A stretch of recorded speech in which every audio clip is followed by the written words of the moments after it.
From Desert View, aptly named because of the views to the east of the Painted Desert, you can see the Colorado River make a big bend and continue to the west, the North Rim more than 10 miles away, and a panoramic view for well over 100 miles on a clear day. The Watchtower dominates the near view. The structure was designed by Mary Elizabeth Jane Coulter, who is often referred to as the architect of the Southwest. She traveled throughout the Southwest to find inspiration and authenticity for her buildings.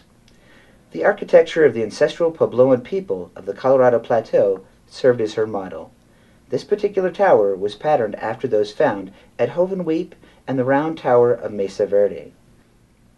Miss Coulter indicated that it was not a copy of any that she had seen, but rather modeled from several. As you get closer to the building, you might see how well it blends into the environment. It is difficult to tell where the rock of the canyon wall ends and the tower begins. First and most important was to design a building that would become part of its surroundings, one that would create no discordant note against the time-eroded walls of this promontory.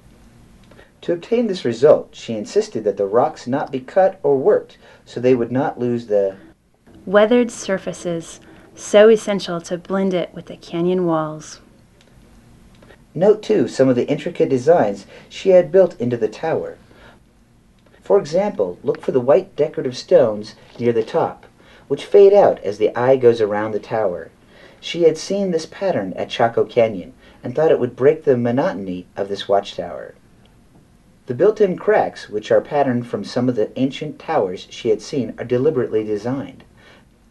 There are petroglyphs on some of the stones which were brought here from near Ash Fork.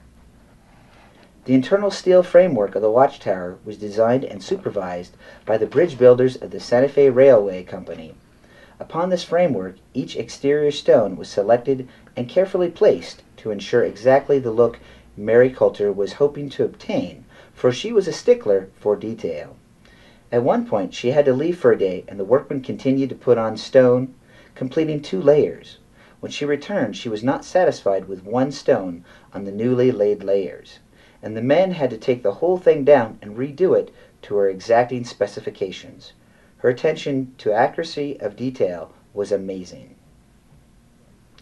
The Kiva Room, which is now used as retail space, was also carefully designed as a rest area. It was here that visitors to the canyon in the 1930s could sit in comfort and have outstanding views of the canyon. The fireplace is unique in that it does not block the view for visitors. Gaze into one of the reflectoscopes and see a different perspective of the canyon.